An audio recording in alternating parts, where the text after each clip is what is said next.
안녕하세요. 두 번째로 뵙게 됩니다. 세종의 이수균 변호사입니다. 지난 시간에 회사법의 그 기본적인 출발을 살펴봤고, 그리고 이제 지배구조 이슈로 들어와서 기본적인 것과 주주총회를 조금 하다가 말았습니다. 그래서 오늘은 그 주주총회를 좀 본격적으로 좀 다뤄보고 싶고, 시간이 된다면 마지막에 분쟁 사례를 한두 개 소개시켜드리고 그렇게 진행을 하고자 합니다. 지난번 그 시간을 말미에 했던 거를 잠깐 돌이켜보면 소집 절차에서는 이사회가 결의하고 대표이사 집행하고 의결권 있는 주주를 상대로 일시, 장소, 목적사항, 의안의 요령을 적어서 통지를 하면 됩니다. 근데 이렇게 할 경우 간혹 실수가 나오는 부분이 이 첨부 서류에 관한 부분이 있습니다. 첨부 서류에 관한 거는 특히 이 서면 투표와 전자 투표 요 부분이 있는데 이때는 서면 투표를 할 경우에 서면 투표 용지와 참고 서류를 첨부를 해야 됩니다. 통지서에. 그리고 전자 투표를 할 경우에는 요새 전자 투표도 많이 하시는데 전자 투표에게는 아까 말씀드린 이사회 결의가 필요하고 그 다음에 인터넷 주소, 그 다음에 그 투표할 수 있는 기간, 이거를 기재해서 통지서에 보내야 됩니다. 그래서 우리나라 이제 예탁원에서 많이 하는데 예탁원과 이제 업무 그 조율도 하셔야 되고 그런 절차들이 필요하겠습니다. 그래서 꼭 빼먹지 말고 않으셔야 되고 이걸 두 개 다 할 수는 없습니다. 이거는 선택적입니다. 서면 투표를 하건 전자 투표를 하건 이거는 상법 규정에서 아예 명시적으로 서면 투표를 하건 그 전자투표를 하건 둘 중에 하나를 해야 된다고 안내를 하고 있습니다. 그래서 그 부분은 유의를 하셔야 되고요. 조금 이제 다른 이슈로 의결권 대리 행사를 예를 들 수 있죠. 의결권 대리 행사 이제 회사가 의결권 확보에 섀도우 보팅이 없으니까 의결권 확보를 위해서 필요하다고 생각하거나 아니면 적대적 M&A 분쟁 상황에서 회사건 기존의 회사건, 기존 대주주건 아니면 다른 일반 소수주주건 해서 의결권 대리 행사를 할 경우에는 위임장 용지와 참고 서류를 공시를 해야 되고 그로부터 이 영업일 후에 할 수 있습니다. 그래서 그런 제한을 어기면 이거는 금감원 제재가 따를 수 있기 때문에 그 요건은 뭐냐면 10인 이상의 주주에 대해서 권유 행위를 할 경우에 적용이 됩니다. 그래서 회사가 그런 계획이 있다면 미리 공시를 하시고 권유 행위를 하셔야 됩니다. 그래서 이제 첨부 서류까지 살펴봤고요. 그 다음에는 이제 조금 다른 상황들이 발생할 수 있습니다. 그게 대표적인 게 소집을 처리하는 경우입니다. 소집을 처리하는 경우인데 아까 말씀드렸듯이 소집을 결의하는 것 역시 이사회에 있듯이 소집의 철회를 결의하는 것도 역시 이사회에 있습니다. 그래서 이사회 결의가 필요하고요. 그리고 그에 따라서 이제 통지나 공고를 해야 되는데 시간적 여유가 없으면 이거는 뭐 어떤 방법을 가리지 않고 주주들한테 알려야 되는 겁니다. 그래서 통지나 공고를 하셔야 되는 점도 잊지 마시기 바랍니다. 다만 이게 상장회사의 경우에는 상장회사의 경우는 통상 그렇게 진행이 되죠. 이사회에서 소집 결의를 하고 그 다음에 기준일 공고를 한 다음에 이제 14일이 지나서 기준일이 다가오면 기준일로부터 한 일주일간 요새 용어로 하면 소유자 명세를 주주 명부를 작성하는 기간을 갖고 그 작성되면 그거에 따라서 그때 한번 이사회 결의를 다시 하기도 합니다. 왜냐하면 구체적인 안건을 정하기 위해서. 그런데 그때 만약에 소집 철회를 한다면 그렇게 이사회 결의를 하고 한다면 불성실 공시법인으로 지정될 리스크를 생각을 하셔야 됩니다. 아닐 수도 있지만 경우에 따라서 불가피하게 처리하는 경우 예를 들어서 주식 양수도를 하는데 거래 종결을 해야 되는데 거래 종결 때 보통 임원을 바꿉니다. 새로운 주인이 오면 새로운 주인이 선임하는 이사진으로 꾸려가야 되니까. 근데 거래 종결이 여차저차해서 중단이 됐어요. 그러면 그때는 기존에 열기로 했던 주주총회를 열 수 없게 되니까 철회 공시를 하거나 이러는데 그때 그거는 처음에 그 공시를 할 때 제대로 디스클레임을 했다면 불성실 공시법인 지정 리스크가 안 따르게 되지만 그렇지 않은 경우에는 불성시 공시 지정 리스크가 항상 있습니다. 그래서 그 부분을 염두를 해두셔야 됩니다. 그다음에 의안의 철회는 조금 다르게 구분할 수 있는데 이것도 역시 이사회 결의가 필요하다고 보고요. 대신 당일 철회를 통보를 하면 됩니다. 그 주총 현장에서. 때로는 이사회 결의가 반드시 요구되지 않는다 이렇게 볼 수도 있습니다. 그건 조금 운영의 묘를 발휘하셨는데 예를 들어서 대표적인 게 사회이사 선임의 건인데 특히 이게 공직 인사하고 맞물리다 보면 사회이사 분들 같은 경우에는 공직으로 가게 돼서 사회이사를 못하게 되는 경우가 그 며칠 상간에 한 달 상간에 발생할 수 있습니다. 그래서 그거는 뭐 사퇴의 뜻을 표현할 건 개인의 이신상의 이유로 해서 이제 후보 사퇴의 의사를 표현하면 그거는 그 안건은 처리할 수밖에 없는 거죠. 그래서 그런 안건은 당일날 공지하셔도 충분합니다. 근데 의안의 변경은 또 다르게 봐야 됩니다. 의안의 변경은 주주들이 보고 판단하고 이런 기회를 줘야 되기 때문에 의안을 변경하는 이사회 결의가 당연히 있어야 되는 거고요. 그 다음에 2주 전 통지 공고하는 절차가 반드시 필요합니다. 이거는 이제 수정 동의하고는 좀 다르죠. 수정 동의는 기존의 안건에서 동일성이 인정되는 범위 내에서 이제 안건을 동의를 하는 거고, 이거는 그 동일성을 벗어나서 의안이 변경된다. 그럴 때는 이사회 결의가 별도로 필요하겠습니다. 다음으로는 이제 그 주총에서 조금 특이한 경우인데 검사인을 선임해야 될 경우가 있을 수 있습니다. 이거는 그 주총에 대해서 이제 조금 분란이 예상되거나 아니면 이거는 회사가 할 수도 있고 주주가 할 수도 있습니다. 그래서 여기서 나타나는 건 보면 이건 총회 검사인입니다. 주주총회, 우리가 흔히 총회 검사인이라고 하는, 즉 주주총회의 그 절차상이나 결의 방식 적법성을 이제 조사하고 향후에 이제 법원에 보고하는 그런 검사인을 선임할 수 있다는 거고, 요거는 발행 주식 총수의 1% 이상 주식을 소유하고 있으면 할 수 있습니다. 이거는 조금 구분하셔야 될 게, 그 검사인도 있습니다. 회사의 재산 상태나 업무를 감독하기 위해서 검사인 선임을 할 수 있는데, 그거는 좀 다릅니다. 그거는 발행 주식 총수의 3% 이상 주식을 가지고 있어야 할 수 있습니다. 그래서 요 검사인 선임 요새 종종 이용이 됩니다. 뭐 주주총회 적대적 M&A 상황에서 공격하는 측도 그렇고 수비하는 측도 그렇고 많이 이용하는 제도입니다. 왜냐하면 중립적인 누군가가 필요할 때도 있고, 검사인에 따라서 검사인이 물론 의견을 제시하고 안내를 하는 거는 아니지만 조금 독립성이 있는 존재니까 그 검사인이 있다는 거를 가지고 나중에 주주총회 적법성 증빙을 좀 쉽게 하기 위해서도 종종 이용하는 경우들이 있습니다. 다음에는 이제 조금 특이한 경우들, 그러니까 주로 이제 주주가 제안하는 거나 청구하는 경우들을 좀 정리를 해봤는데요. 크게 나누면 주주가 주주총회를 소집 청구하는 경우와 주주 제안, 안건을 제안하는 경우로 나눠볼 수 있을 것 같습니다. 이제 요건은 다르죠. 이 의결권 있는 발행 주식 총수의 3%가 있으면 주주총회 소집 청구를 할 수 있고, 1.5% 6개월, 요거는 뭐냐면 제가 상장회사로 기재해 놓은 겁니다.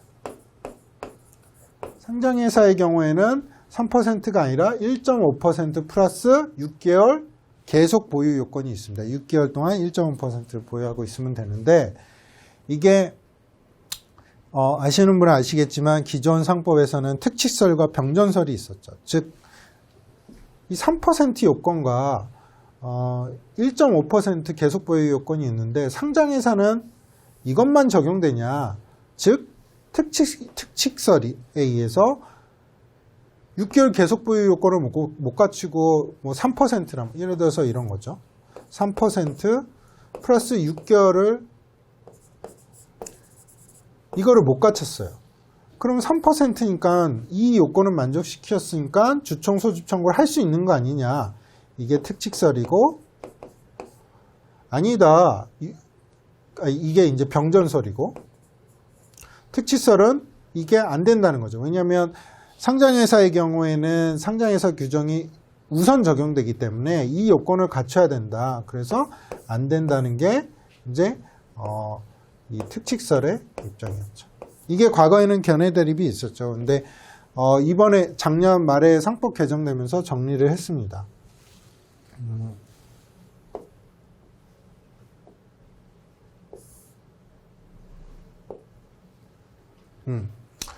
그러니까 제가 이제 그 이렇게 제공해드린 자료에 별첨에 이제 2020년 개정상법에 이제 개정된 내용을 별도로 정리를 했는데 이 부분입니다. 이제 옛날 상법에는 이 소수주주권과 관련해서 특치설, 변종설 이런 다툼이 있었습니다. 그러니까 병존설은 선택할 수 있는 거죠. 두 개 다 적용되니까 선택할 수 있는 거고 특치설은 우선 적용설이라고 이해를 하시면 됩니다. 근데 이거를 해석상 논란이 계속 있어 왔는데 어떻게 됐냐?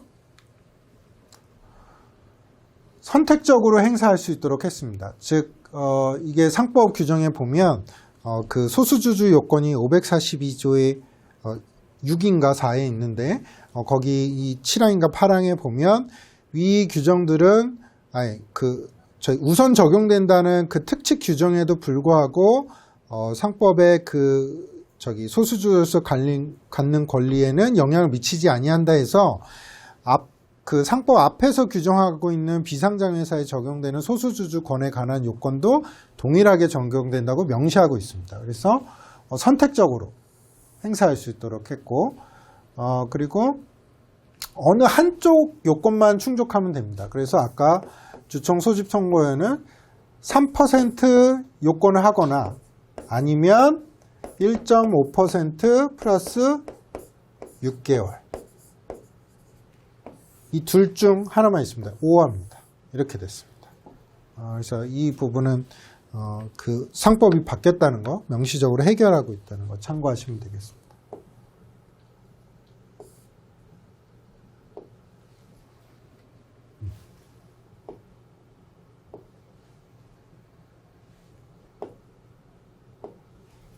네.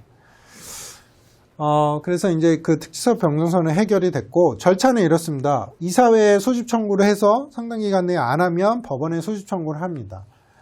그리고 이제 법원에 인용 결정이 나오면 불복 절차 이런 게 없습니다. 거기서 끝나는 겁니다.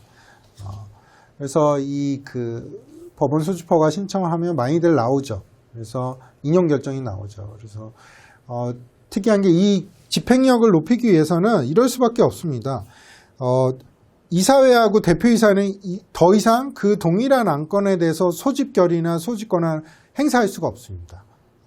그거는 쉽게 이해하면 소수주주권한테 주총 소집권한이 이전됐다고, 독점적으로 이전됐다고 보시면 됩니다. 그 해당 안건에 대해서는. 왜냐하면 그렇게 보지 않으면 대표이사나 이사회가 같은 안건을 결의함으로 인해서 이제 회사가 주도적으로 진행하다 보면 소수주주가 원하지 않는 결과가 나올 수도 있으니까 그거는 불가능합니다. 그 다음에 통상 이런 경우가 오면 의결권 대리행사도 하고 소집 통지도 해야 되니까 주주명부 열람 등사가 필수적으로 동반되고요. 그리고 주총 소집 청구를 할 경우에는 많은 소수주주분들이 간혹 실수하는 경우가 있는데 5% 변경 보고를 해야 됩니다. 즉 자본시장법에 따라서 이제 5% 이상 지분 공시를 하게 돼 있는데 지분 공시를 함에 있어서 단순 투자 목적인지 경영 참가 목적인지 구분돼서 하게 돼 있습니다. 근데 이렇게 주총 소집 청구, 특히 안건이 이제 경영권에 관한 경우는 경영 참가 목적으로 바뀌는 걸로 보기 때문에 5% 변경 보고를 하셔야 됩니다. 안 그러면 의결권을 행사할 수가 없습니다. 대표적으로, 그러면 이거를 또 말씀을 드려야 돼요. 이 경영 참가 목적이 뭐냐? 이게 헷갈릴 수 있습니다. 과연, 어떤 게 경영 참가 목적이냐? 그러니까, 이론적으로나 그 원칙적인 모습은 그렇습니다. 경영권에 사실상 영향력을 미치게 할 경우에는, 경영 참가 목적으로 봅니다. 근데 대표적인 게 양태는, 형태는 이런 게 있을 수 있습니다. 주총 소집 청구, 액션들은, 그 다음에 주주 제한, 그 다음에 의결권, 대리행사, 권유행위. 어떤 안건에 대해서 이사, 감사 선임, 그 다음 해임도 마찬가지겠죠, 당연히. 그 다음에 회사 기관 관련 모든 정관 변경이 아니라 관련 정관 변경, 그 다음에 자본금 변경, 그 다음에 기타 중요 사항들이 있습니다. 영업양수도, 합병, 분할, 이런 안건에 대해서 이런 소집 청구, 주주 제한, 권유 행위를 할 경우에는 경영참가 목적으로 변경 보고를 반드시 이행을 하셔야 됩니다. 간혹 간과되는 경우인데 그게 필요하다는 점 말씀드리고요. 그 다음에는 이제 그 주주 제한 방법이 있겠죠. 그 주주 제한 방법은 의결권 있는 발행 주주총수의 3% 그리고 6개월. 이거는 뭐냐면 마찬가지인데 이 두 가지를 표시한 거는 이게 2조 원 이상인 상장, 자산총액 2조 원 이상인 상장회사의 경우에는 요건이 좀 더 완화되어 있습니다. 그래서 1%는 0.5%로 됐고 그 외의 상장회사는 1%입니다. 그러면 총회일 6주 전에 이사회에 청구를 해야 됩니다. 그 안건은. 그리고 이제 정기주총 같은 경우 주주 제한이 많이 이루어지는데 그 이유는 뭐냐면 다른 임시주총이나 이런 거는 주총인을 예상할 수가 없었잖아요. 근데 이제 정기주총 같은 경우는 상법의 규정이 있어서 직전 영업연도에 그 주총일을 기준으로 해서 6주 전까지 하시면 됩니다. 그래서 주주 제한은 사실상 임시주총에서 하기는 되게 힘듭니다. 정기주총에서 많이 이루어지고 있고요.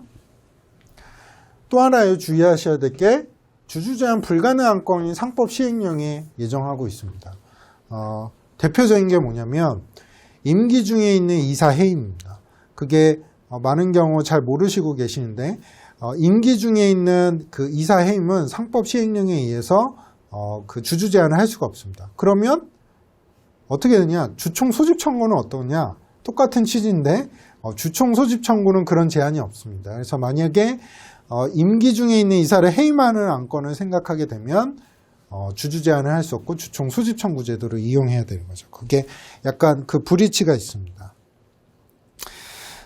그다음에 5% 보유 목적 변경 공시는 아까 말씀드린 거하고 똑같습니다.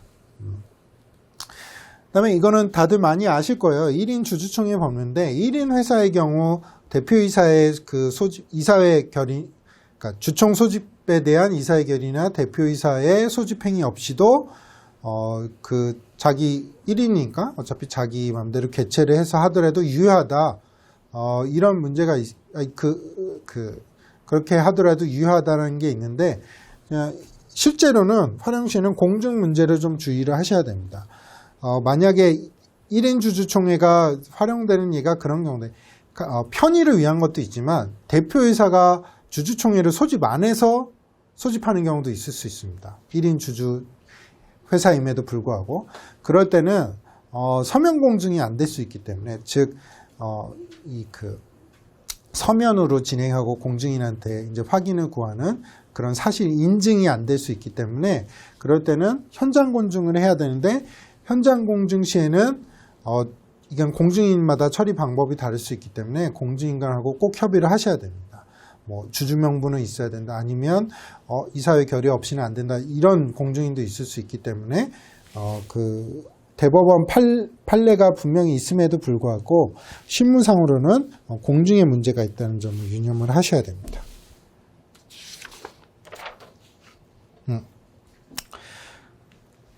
그럼 다음으로 주주총회 당일로 넘어가 볼까요? 주주총회 당일에 있어서는 입장할 때 이제 투표용지 나눠주고 주주인 거 확인하고 뭐 이런 절차가 있죠. 근데 실제 그 주총 당일에 문제되는 것들은 몇 가지가 있습니다. 주로 이제 적대자 M&A에서 많이 문제가 되는데 대리권, 그러니까 의결권 대리행사 권유를 했을 때 이 대리권을 증명하는 서면이 뭐냐 이거부터 해서 중복위임, 대리인 자격이 있냐, 수인의 대리의 경우에는 어떻게 하냐 이런 문제들이 있는데 대리권 증명하는 서면은 원칙적으로 이겁니다. 원칙적으로 이 위임장 원본과 진정성 확인 서류들이 있으면 되는데 사실 원칙은 뭐냐면 어떤 식으로든 주주의 의사가 확인이 되면 됩니다. 그러면 이런 원칙 하에서 보면 중복위임장 처리는 어떻게 하냐, 과연 위임 일시에 선우를 할 거냐 아니면 모두 무효 처리할 거냐, 이것도 사실은 검사인이나 이런 사람이 있으면 이제 룰 세팅을 하기 마련이지만 보통은 중복위임장이 있으면 모두 무효 처리하는 게 일반적인 것 같습니다. 좀 더. 그리고 이게 뭐냐, 요 간혹 있는데 정관에 예를 들어서 의결권 대리 행사할 수 있지만 대리인은 주주로 환정한다 이렇게 하는 경우도 있습니다. 뭐 그게 유효냐 무효냐 뭐 논란이 있을 수 있지만 의사 진행과 회사의 효율적인 진행에 의해서 그렇게 할 수 있다고 본다면 요거 꼭 체크하셔야 되고요. 그다음에 수인의 대리인이 나타날 수 있습니다. 즉 이거 아까 중복위임과는 조금 다른 게 내가 1000주 가지고 있으면 500주는 A한테 주고 500주는 B한테 주고 이럴 수 있습니다. 근데 그렇게 하려면 미리 의결권 불통의 행사를 회사한테 통지를 해야 됩니다. 의결권 불통의 행사 규정에 따라서 만약에 그거 없으면 행사할 수 없다고 보는 게 일반적입니다. 이거는 주의를 하셔야 되고, 그 다음에 이제 이게 개정 2020년 아니고 상법이 개정되면서 이게 바뀌었습니다. 아까 전자투표를 말씀드렸는데 전자투표가 옛날에는 전자투표를 하면 철회 변경을 할 수 없다는 그 상법 시행령 규정이 있었습니다. 그게 상법 시행령 13조 3항인데 이 조항이 삭제됐습니다. 그래서 이제는 전자투표를 하더라도 주주가 마음이 바뀌어서 현장에 나타날 수 있습니다. 그래서 그러면 현장에 출석해서 의결권 행사하는 게 당연히 우선을 하겠죠. 그래서 이 부분은 상법 시행령 규정이 바뀌었으니까 착각하시면 안 되는 부분입니다.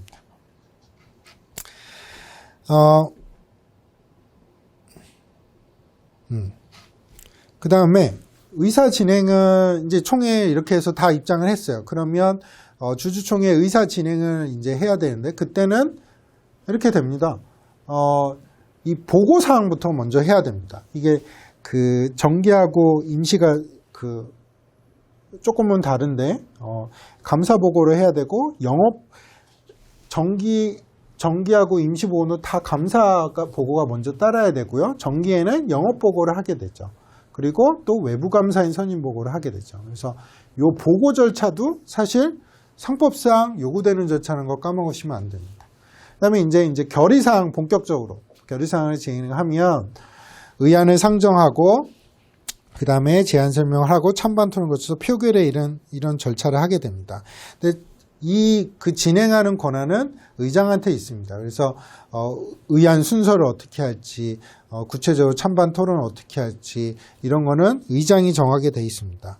근데 간혹 가다가 의장이 진행하는 게 마음에 안 든다고 해서 불신임 결의를 하고 임시 의장을 선임하는 경우들이 간혹 있습니다.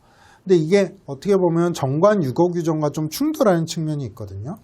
예를 들어서 정관에는 대표이사가 주총 의장을 한다. 그리고 대표이사 유고시에는 이러한 순서에 따라서 업무를 대행한다. 이 규정이 있는 반면에 임시의장은 현장에서 선임하게 되거든요. 그래서 이 정관 유고 규정과 충돌하는 측면이 있는데 이 부분은 사실 명확한 해결책은 없는 것 같습니다. 이 주총에 참석한 사람들이 진행이 불법해서 임시의장을 선임하는데 정관 유고 순서를 지켜야 될 이유가 없다고 있는 견해도 반면에 정관이 그렇게 정한 이상 대표이사의 업무 대행 순서를 지켜야 된다는 견해가 있을 수 있습니다. 그래서 이거는 뭐 명확한 논의나 결론은 없지만 회사 측에서 만약에 대표이사 진행이 어려울 거 예상이 된다면 회사 측으로서는 정관 유고 규정에 따른 업무 대행자를 진행을 해야 될 거고요. 그리고 공격하는 측면에서는 그런 거 일단은 정관 유고 규정이 있는 사람이 자기 편이 아닐 테니까 그럴 때는 현장에서 임시의장을 선임해서 대응하고 향후 법원의 판단을 받아보는 수밖에 없겠습니다. 다음에는 조금 아리까리한 부분이 이제 또 수정동의의 문제인데, 수정동의는 말씀드렸듯이 의안의 동의성이 인정되는 범위 내에서 다른 내용의 그 의안을 제출할 때 문제가 됩니다. 근데 그럴 때는 어떻게 하냐? 왜냐하면 서면 투표와 전자 투표는 미리 투표를 했으니까 그 의사를 어떻게 정해야 되는지 문제가 되는데, 이때는 통상 그렇게 해석을 합니다. 원안에 대해서 찬성 반대 표시를 했으니까 원안에 대해서 찬성을 한 거니 수정 동의에 대해서는 반대를 한 거다.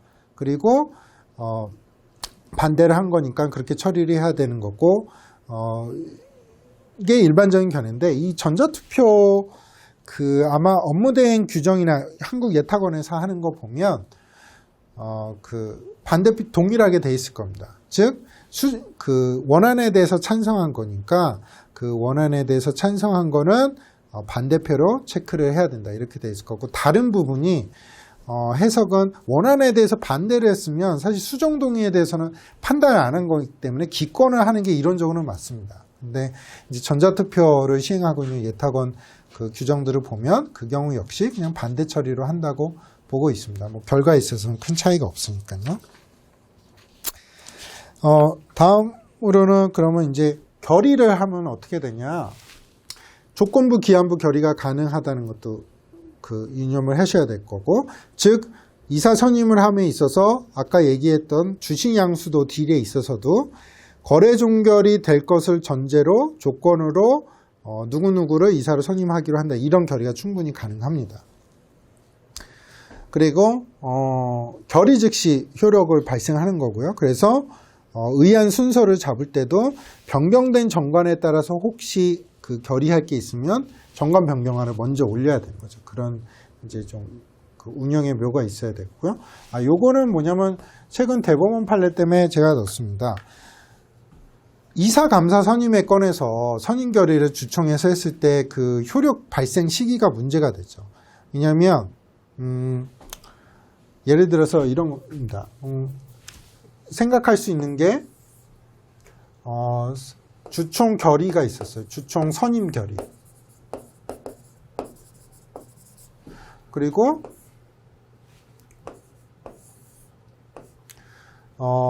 그러면 일반 계약으로 생각하면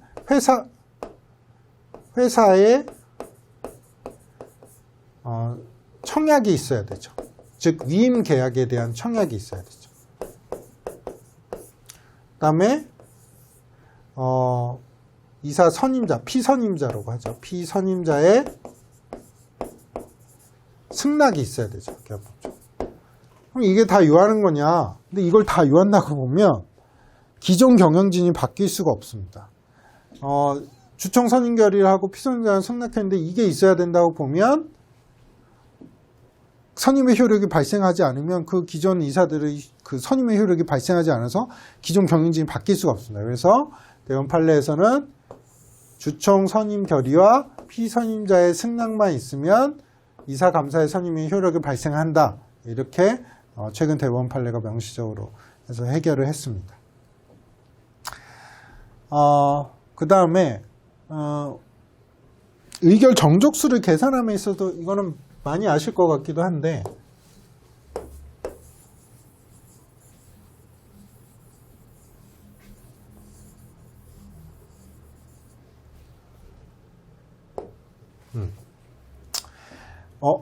의결권 없는 주식은 물론 의결권 행사 제한 주식은 발행 주식 총수, 즉 모수 2분의 1 이상해야 되면 이 2를 계산할 때 제외해야 됩니다. 이거는 당연한 거고, 의결권 행사 주식들을 좀 정리해 드렸어요. 이게 왜냐하면 헷갈릴 수 있기 때문에 자기 주식, 상호주, 특별 이해관계자 보유 주식, 이거는 좀 견해 대립이 있긴 하지만 당연히 제외된다고 봅니다. 그리고 감사위원회 선임 해임에서 3% 룰 제한되는 거, 그 다음에 자본시장법상 규제 위반, 즉 아까 얘기해드린 5% 보고 위반이나 그 공개 매수 규정 위반이나, 그 다음에 공정거래법상 금융기관의 계열회사 보유주식은 의결권이 제한이 되죠. 이건 공정거래법상의 규제인데 요거는 정리해드렸으니까 실제 주총을 진행함에 있어서 빼먹지 말아야 될 부분. 나중에 주총 하자나 이런 그 다 공격 포인트가 되기도 합니다. 그 다음에 이제 주총 연기와 속행이 있는데 주주총의 보통 결의로 가능하고요. 이때는 속행할 때는 별도의 소집 절차 없이 연회나 계속회가 가능합니다.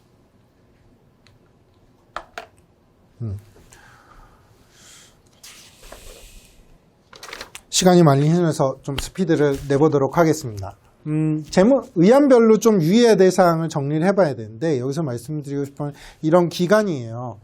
재무제표 승인에 있어서는 이 딱 기간들이 있거든요. 정해진. 그래서 정기주총 6주 전에 이사회 결의를 해서 결산 이사회를 해야 되고 그 이사회가 이제 외부 감사인의 연결 재무제표를 제출을 해야 되고 그러면 이제 그 정기주주총회 1주 전에 외부 감사인의 감사 보고서가 나와야 됩니다. 그래서 이런 그 타임라인이 있어서 옛날에는 상당히 빡빡했는데 이게 조금 해결이 됐습니다. 이 부분인데 정기주주총회 기준일 설정의 이유나 이게 뭐냐면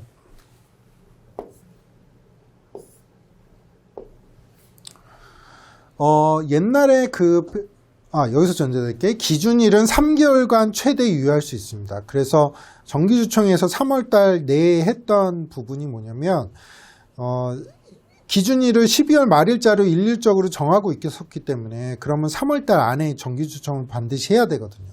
그래서 그 기준일 3개월 유효하다는 거는 살아있지만 이 부분을 삭제를 했습니다.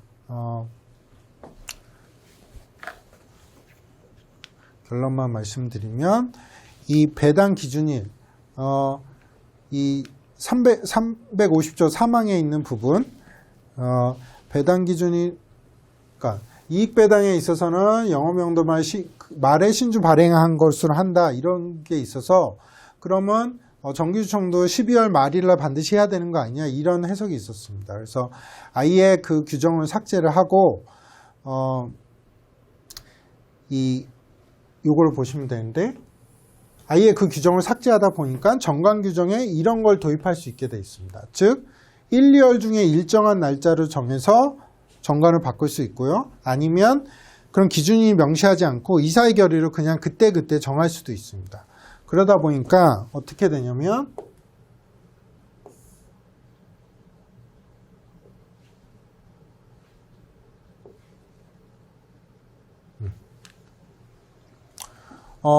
예를 들어서 이게 정기주총 개최 이유니까 이게 3월 말이라고 쳐요. 3월 말에 나오는데 정기주총 6주 전 기준일이 옛날에는 여기 12월 말일이었죠. 전년도. 그런데 이거를 그냥 이런 때로 정할 수 있는 겁니다. 그러면 기준일로부터 이게 3개월이 유효하니까 이게 만약 2월 1일 날 정했다. 그러면 5월 1일 내에 정기주총을 아무 때나 개최할 수 있게 되는 거죠. 근데 문제가 한 가지 있습니다. 왜냐하면 3월 말까지 상장회사들은 사업보고서를 제출해야 되거든요. 사업보고서에는 재무제표가 들어갑니다.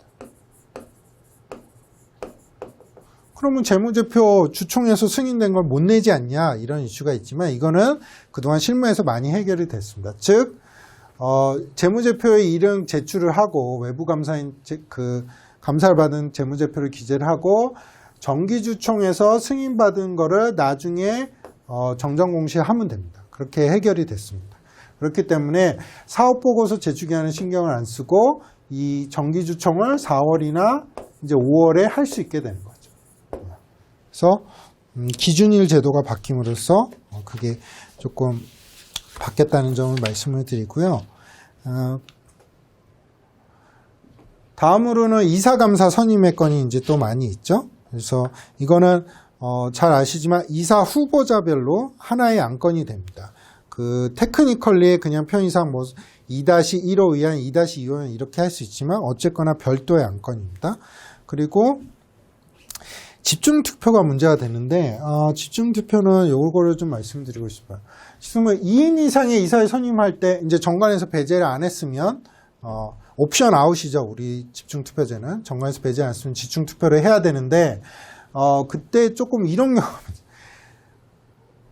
사내이사 1인, 사외이사 1인 이렇게 하면 어떻게 되냐. 왜냐하면 등기상도 그렇고 우리나라 이사는 구분돼 있거든요. 그 사내이사, 사외이사, 기타 비상무이사. 그러면 이런 경우에는 집중투표가 적용되는지 애매하게 됩니다. 왜냐하면 이사를 종류별로 구분하고 있기 때문에. 그래서 주주 제한을 할 때는 거꾸로 이사 종류를 반드시 구분해서 제한을 하셔야 됩니다. 이게 되게 주의해야 될 거고, 회사로서는 사실 집중투표를 피하고 싶으면 그때 그냥 2인 이상 누구 이렇게 해서 왔으면 이사회 결의로 안건을 확실히 구분해서 사내이사 1인, 사외이사, 기타 비상무이사 이렇게 각각 1인, 1인 이렇게 만들어버리면 집중투표제의 적용을 배제할 수 있습니다. 그런 점이 있고요. 그 다음에 이제 3%를 많이 나오죠. 3%가 제한되는 거는 거기까지만 이제 발행주식 총수에 산입되고 그 의결권이 제한되는 건 발행주식 총수에 산입되지 않습니다. 다시 말씀드리고 3% 의결권이 제한되는데 요게 이제 감사위원회 선임에 대해서는 제가 감사위원회 부분에서 다시 말씀드리겠습니다. 분리선출이 의무화됐고요. 개정상법에 의해서 3% 의결권 제한이 조금 옛날 상법은 좀 어지러웠는데 심플하게 정리를 했습니다. 즉 최대 주주의 경우 감사 사회이사 아닌 감사위원회 위원 선임하고 해임할 때는 합산해서 3%를 계산합니다. 즉 특수관계인 의결권 공동행사 약정한 주주 합산해서 하면 됩니다. 그래서 이것만 기억하시면 됩니다. 즉 감사와 사회이사 아닌 감사위원회 위원을 선임하고 해임할 때는 최대 주주는 합산해서 3%를 계산한다. 그래서 조금 간명화됐습니다. 그 다음에 많이 나오는 게 이사, 감사, 보수, 승인의 건이죠. 그래서 퇴직금이나 퇴직금 충당금이 포함되느냐 이 얘기가 있는데 포함된다고 보는 게 일반적인 견해고요. 그 다음에 요거를 많이 간과하시는데 이사의 보수와 감사의 보수는 별도로 결의하셔야 됩니다. 왜냐하면 안 그러면 감사의 독립성이 침해될 수 있기 때문에 별도로 결의를 하셔야 되고 아까가 아니죠. 1강에서 설명드렸죠. 주식 매수 청구권이 인정되는 안건 아까 뭐라 그랬죠? 영업양수도 합병, 분할 합병, 포괄적 주식 교환 분할은 아닙니다. 거기에는 주식 매수 청구권의 내용과 행사 방법을 명시를 하셔야 됩니다. 그래서 이 부분은 주의를 하셔야 되고 시간이 많이 흘렀는데 조금 기존에는 이제 이론적이고 실무상 이슈별로 짚어드렸다면 실제 분쟁 사례에서 어떤 게 문제되는지 3강에서는 좀 분쟁 사례를 소개하고 이제 다른 그 기관들로 넘어가도록 하겠습니다. 오늘 경청해 주셔서 고맙고요. 다음 시간에 또 뵙도록 하겠습니다.